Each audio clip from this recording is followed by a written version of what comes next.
கிறிஸ்துவுக்குள் பிரியமானவர்களே, கிறிஸ்துவுக்குள் நண்பர்களே, சகோதரரே, சகோதரிகளே, நம்ம இன்னிலிருந்து ஒவ்வொரு நாளும் வேத வசனத்தை ஆரம்பிக்கிறதுக்கு முன்னாடி ஒரு சிறிய ஜெபம் பண்ணிட்டு ஸ்டார்ட் பண்ணலாம் அப்படிங்கிற ஒன்று ஆண்டவர் என் இருதயத்தில் கொடுத்தாரு. ஆண்டவரே, இந்த நாளை காண செய்ததற்காக மிக்க நன்றி. இந்த புதிய நாளிலே புதிய கிருபையினால் எங்களை நிரப்பும் தேவா.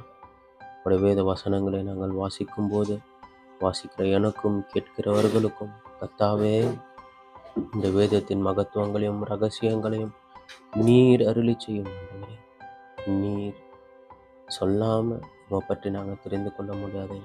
நீர் வெளிப்படுத்தாம உம்முடைய வேதத்தின் ரகசியங்களை புரிந்து கொள்ள எங்களால் முடியாது. எங்களோடு பேசும் நாள் முழுவதும் எங்களோடு எங்களை காத்துக்கொள்ளும். சட்டை நிழல் எங்களை மூடி மறைத்துக் கொண்டு வழியில் பாதுகாத்துக் கொள்ளும். இயேசுவின் நாமத்தில் ஜெபிக்கிறேன் பிதாவே, ஆமென், ஆமென். சங்கீதம் 99 அதிகாரம். கர்த்தர் ராஜரிகம் பண்ணுகிறார், ஜனங்கள் தத்தளிப்பார்களாக. அவர் கேருபீன்களின் மத்தியில் வீற்றிருக்கிறார், பூமி அசைவது. கர்த்தர் சீயோனில் பெரியவர், அவர் எல்லா ஜனங்கள் மேலும் உயர்ந்தவர்.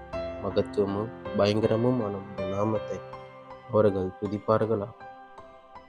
அது பரிசுத்தம் உள்ளது. ராஜாவின் வல்லமை நீதியில் பிரியப்படுகிறது. தேவரீர் நியாயத்தை நிலைநிறுத்துகிறீர்.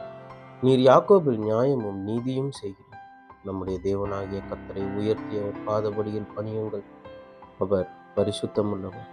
அவருடைய ஆசாரியரில் மோசேயும் ஆரோனும் அவர் நாமத்தை பற்றி கூப்பிடுகிறவர்களில் சாமுவேலும் கர்த்தரை நோக்கி கூப்பிட்டார்.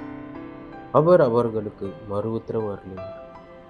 மேகஸ்தம்பத்திலிருந்து அவர்களோட பேசினார். அவர்கள் அவருடைய சாட்சி பிரமாணங்களையும் அவர் தங்களுக்கு கொடுத்த கட்டளைகளையும் கைக்கொண்டார். எங்கள் தேவனாகிய கர்த்தாவே, நீர் அவர்களுக்கு உத்தரவு அருளினீர். நீர் அவர்கள் கிரியைகளின் நிமித்தம் மீது சரி கட்டின போதிலும் அவர்களுக்கு மன்னிக்கிற தேவனாயிருந்தீர்.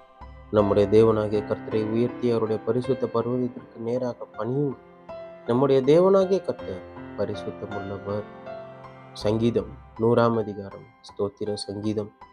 பூமியின் குடிகளே, எல்லாரும் கர்த்தரை கம்பீரமாய் பாடுங்கள். மகிழ்ச்சியுடைய கர்த்தருக்கு ஆராதனை செய்து ஆனந்த சத்தத்தோடைய அவர் சந்நிதி முன் வாருங்கள்.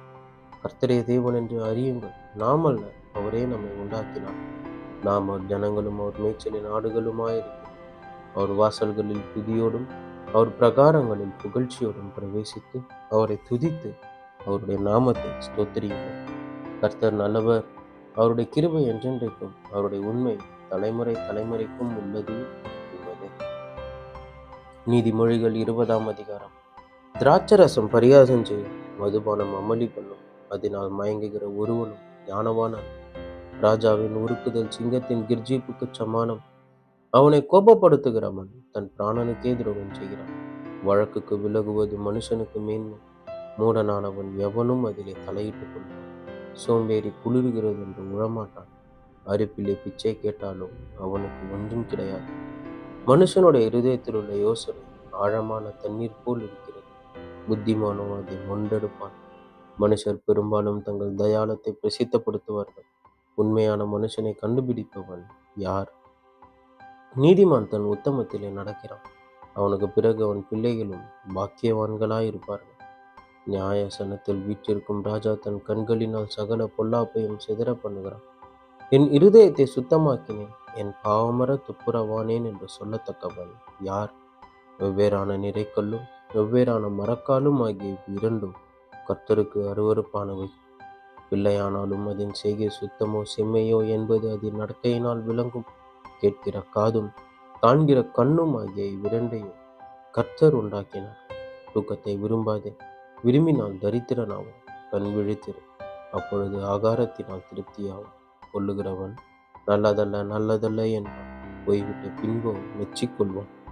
பொன்னும் மிகுதியான முத்துக்களும் உண்டு, அறிவுள்ள உதடுகளோ விலை உயர்ந்த ரத்தம். அந்நியனுக்காக பிணைப்பட்டவனுடைய வஸ்திரத்தை எடுத்துக்கொள். அந்நிய ஸ்திரீயின் நிமித்தம் அவன் கையில் ஈடு வாங்கி.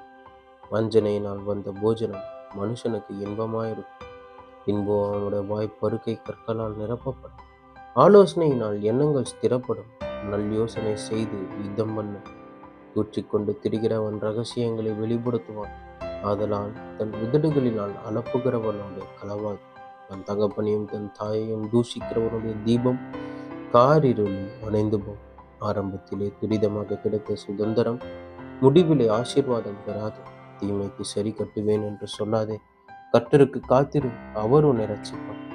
வெவ்வேறான நிறைக்கற்கள் கர்த்தருக்கு அருவருப்பானவை, கள்ளத்தராசு நல்லதல்ல. கர்த்தராலே மனுஷருடைய நடைகள் வாய்க்கும். ஆகையால் மனுஷன் தன் வழியை அறிந்து கொள்வது பரிசுத்தமானதை விழுங்குகிறது. பொருத்தனை செய்த பின்பு யோசிக்கிறது மனுஷனுக்கு கண்ணியாயிருக்கும். ஞானமுள்ள ராஜா துன்மார்க்கரை சிதறடித்து அவர்கள் மேல் உருளையை உருட்டுவார். மனுஷருடைய ஆவி கர்த்தர் தந்த தீபமாயிருக்கிறது, அது உள்ளத்தில் உள்ளவைகளை எல்லாம் ஆராய்ந்து பார்க்கும். தயையும் சத்தியமும் ராஜாவை காக்கும், தயையினாலே தன் சிங்காசனத்தை நிற்க பண்ணும். வாலிபரின் அலங்காரம் அவர்கள் பராக்கிரமம், முதிர் வயதானவர்களின் மகிமை அவர்கள் நரை. காயத்தின் தழும்புகளும் உள்ளத்தில் உரைக்கும் அடிகளும் பொல்லாதவனை அழுக்கற துடைக்கும் என்பதே. ஆமேன், ஆமேன்.